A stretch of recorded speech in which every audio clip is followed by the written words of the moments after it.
Hello and welcome to another episode of All Fired Up with Brandon Ramsey. We are back and better than ever here in 2024. I am excited to get this YouTube show started for, I guess, what will be season two, really. Did this pretty darn consistently throughout all of last college basketball season. And obviously, college basketball season is back, which means we are back. And I welcome you all in to the first episode of this season's run of All Fired Up with Brandon Ramsey.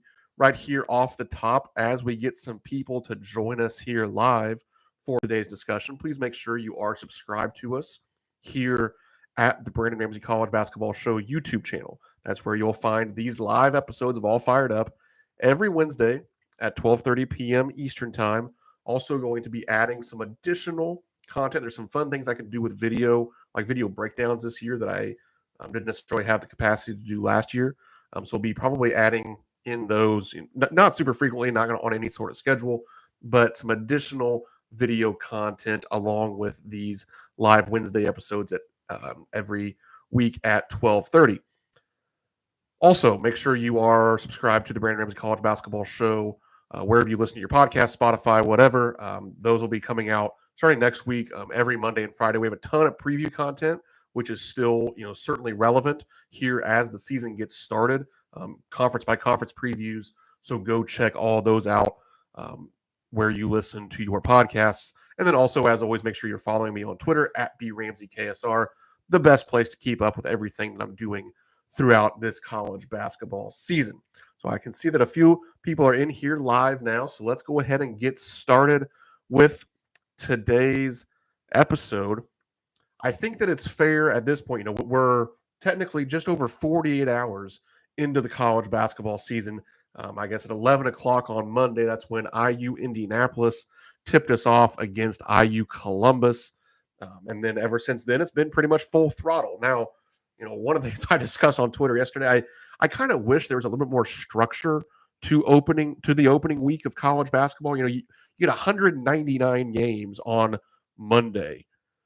I think 82 of them featured Division I teams against non-Division I teams. So obviously those aren't great games. I think Division I teams actually swept all of them this year, which was a little bit surprising. You had Gonzaga Baylor, which is going to be the first game that we talk about here today. But otherwise, I think there were 5 Ken Pom top 100 matchups.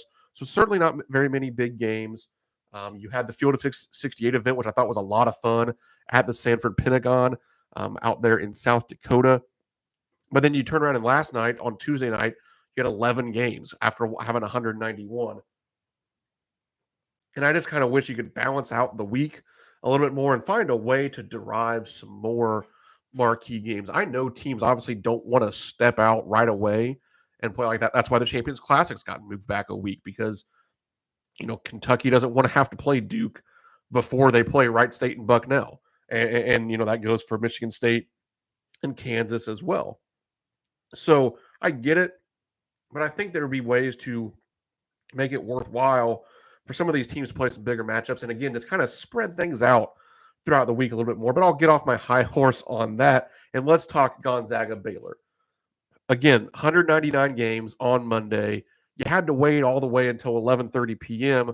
Or unless you have ESPNU, you had to wait a little bit longer because they wouldn't cut away from post-game NFL coverage to show tip-off on ESPN2 of Gonzaga Baylor, which was frustrating, I'm sure, for some people. I was in Lexington. I went to the Kentucky Wright State game. Luckily, my hotel downtown had ESPNU, so I was able to watch from the tip. And right away, Gonzaga stepped on it pretty good. Early Baylor comeback, but this one was really never in question. The Bulldogs were the better team from tip-off until the final buzzer. Yes, I'll admit, I bet on Baylor in this one. I just thought that going in, I thought they had more pieces. I always am going to love these Scott Drew backcourts. I love VJ Edgecoat. I think he's going to have a great season for the Bears, and nothing's changed about that. I had Norchet Ormir as a preseason All-American. I still think that's very possible for him. I think one of the issues, you're not going to have very many games this season, I don't think, where Baylor shoots 3 of 21 from three-point range. I just don't think that's going to happen very often. I mean, Jaden Nunn goes 0 for 5 in that opener. That's a 40% plus 3-point shooter. Jeremy Roach goes 1 for 4. That was a 40% plus 3-point shooter last year. VJ Edgecombe goes 0 for 3. I think he's going to make shots for you. Robert Wright off the bench, the other freshman for the Bears, goes 0 for 2 from deep. He's going to be a high percentage maker throughout the season. Now, would that close a 101 to 63 gap? No, I don't think that's the case. Gonzaga was certainly the better team on Monday night. And let's face it, Gonzaga was favored by 6.5 points. They were expected to win this game. A lot of people think they're the better team. Certainly, it's hard to argue with that after Monday night. I still think over the course of the season, you're going to see this Baylor team be very, very darn good. But the balance of Gonzaga and Coach Mark Few's team, to me, is what really stood out on opening night. Obviously, we knew that when Ryan Nembhard's driving the car, it's going to be special. Like, he's a very, very good playmaker. Has 11 assists on opening night, only scores 6 points, but he didn't need to do more because he's just dicing up that Baylor defense, and he was the best guard on the court for much of this game, and I just didn't foresee that happening. Nolan Hickman was just as good right there with him. He had 17 points for Gonzaga as well. Khalif Battle, the transfer, he added 12. And then that front court production, they just have so many different and unique pieces they can run at you, starting certainly with Graham Ike and everything that he can do in the front court. He had 15 points and 8 rebounds, 3 assists in this game. But then you also have Ben Gregg off the bench. Braden Huff was excellent, 14 points in this one. And they can just come at you in waves. Dusty Stormer came in and had a great shooting night for Gonzaga. Again, counter that against some of the shooting difficulties that Baylor had. And that's how you have one of these blowouts in a game that just completely gets away from you. Obviously, it was funny. I had a friend text me early Tuesday morning about the power of social media, because at the end of this game, you have VJ Edgecombe's viral dunk on Joe Few, Mark Few's son. And he was like, I saw that was making its rounds. It was viral on TikTok, Instagram, all this stuff. I just assumed that Baylor won the game, only to find out they lost by 38 points. And that's just how some of those things go. But, incredible performance for Gonzaga, and didn't obviously give those of us that stayed up all night for this game, didn't really give us a whole lot to watch because it was just never very competitive. So certainly props to the Bulldogs for what they did on opening night in, certainly the most, on paper, the most competitive game of the early season.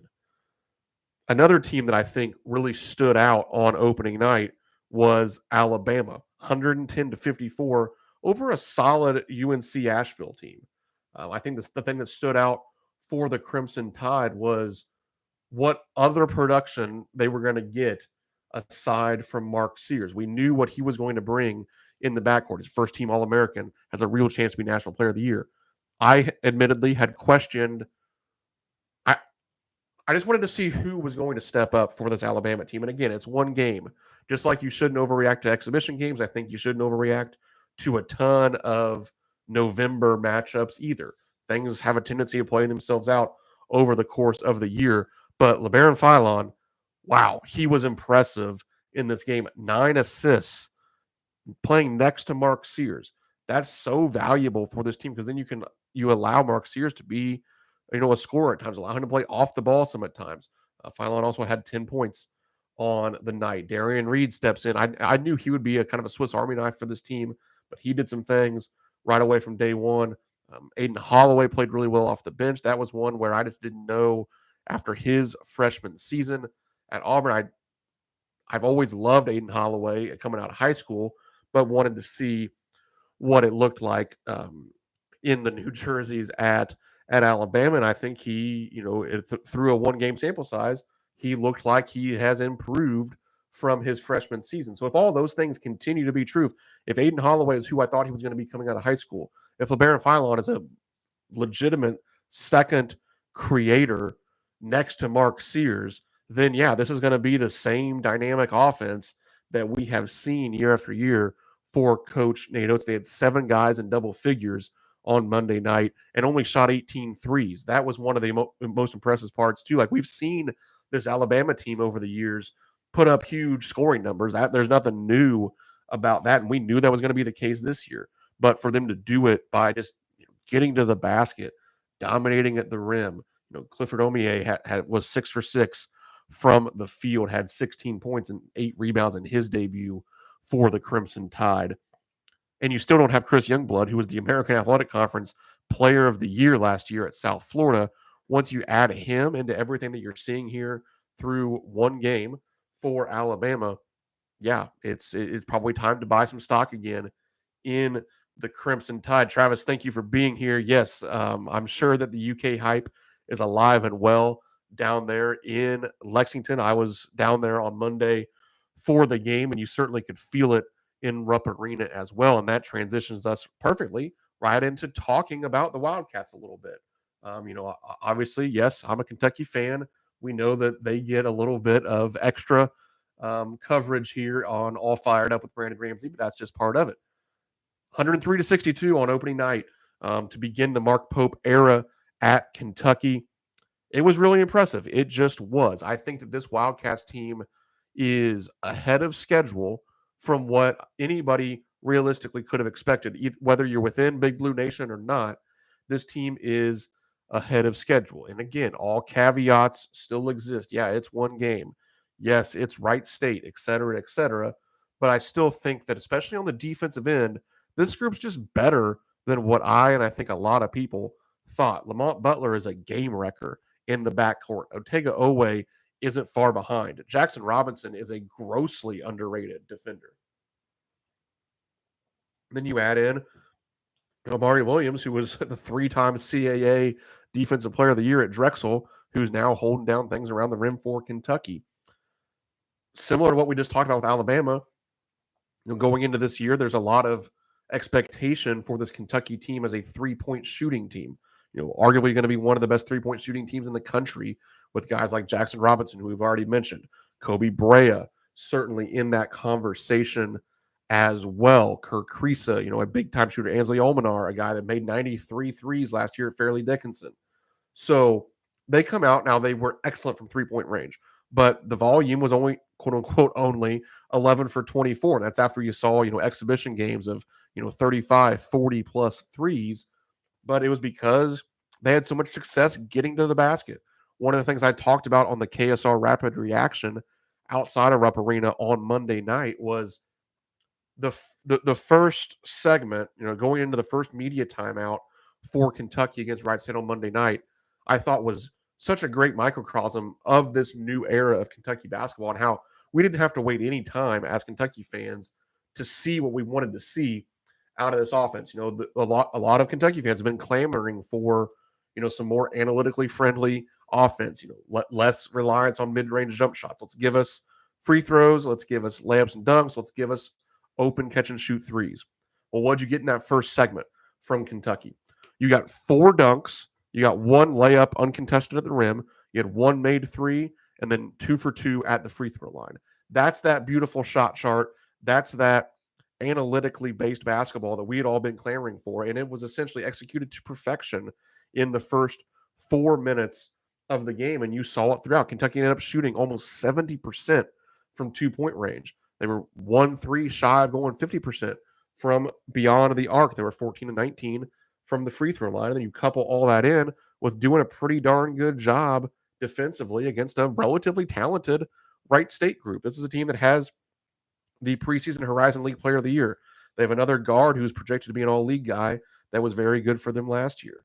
And those two pieces combined for 36 of their 62 points. So, those guys were able to compete at that level. The rest of the team just wasn't. And then, as I mentioned, both with Gonzaga and Alabama already, Kentucky, it was all about balance.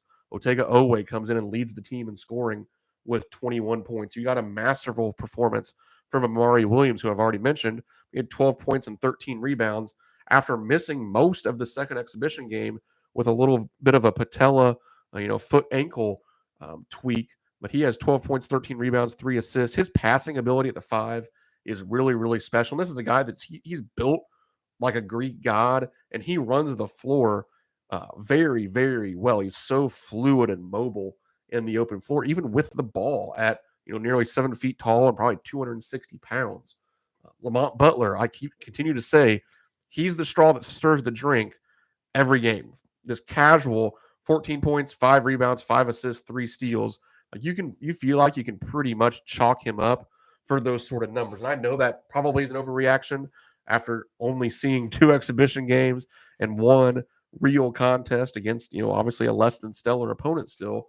But, we're going to answer a lot of these questions for Kentucky less than a week now when they take on Duke at the Champions Classic late in the evening on Tuesday night. So we are less than a week away from that highly, highly anticipated contest. A few of the other games from the first 48 hours here that I want to mention. It took Purdue a little while to get their footing against Texas A&M Corpus Christi in their opener on Monday. Some turnover issues for the Boilermakers. They turned it over 16 times. 6 of those actually came from Braden Smith. Now he also had 15 assists, and the last thing I'm going to do is worry at all about Braden Smith and his playmaking ability. We know what he can do there. Trey Kaufman-Renn stepped in and scored 15 points on opening night. Fletcher Lawyer played a very good game, led the Boilermakers, scoring 21.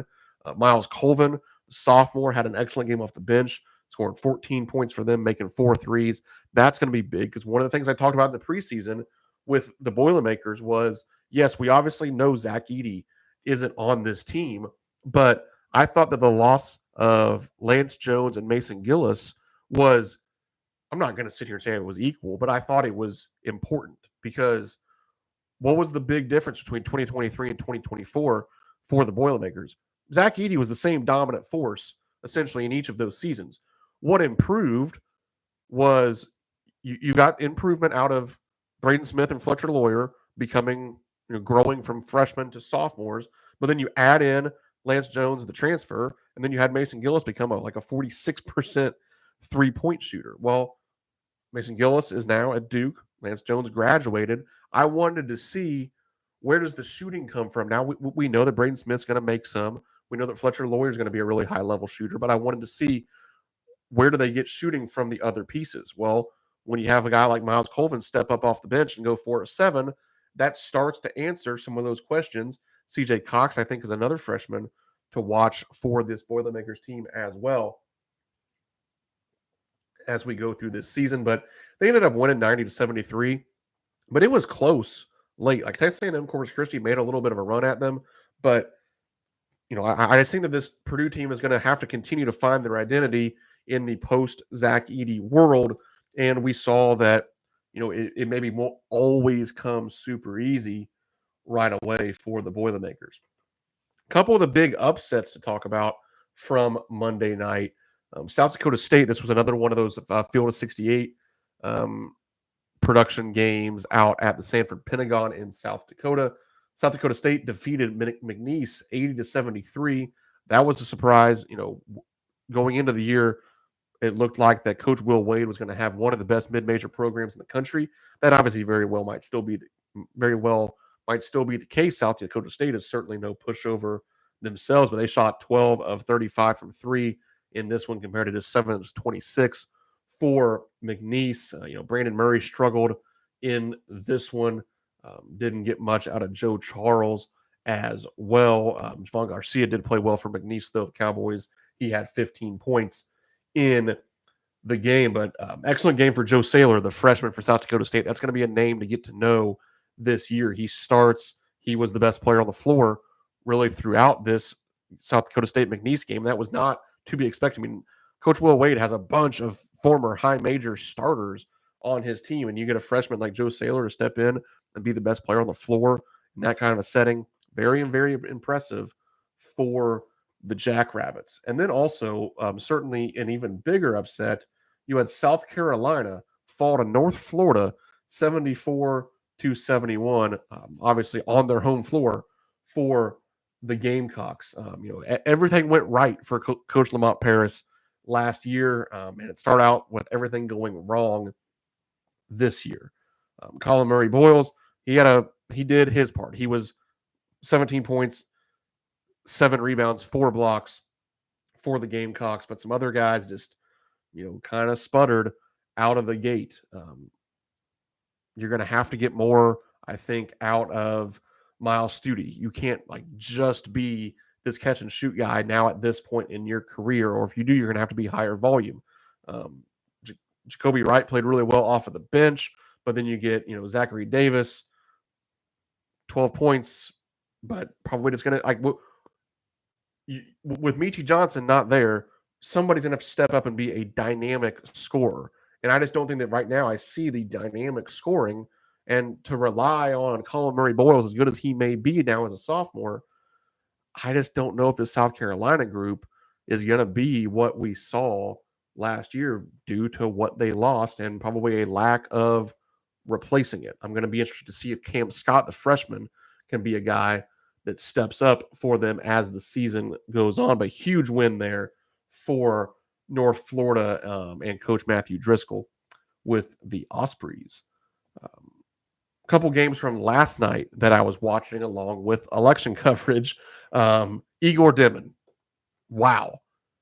The most impressive freshman debut that I was able to watch a ton of. I didn't get to watch a lot of Cooper Flagg's first game, just some highlights.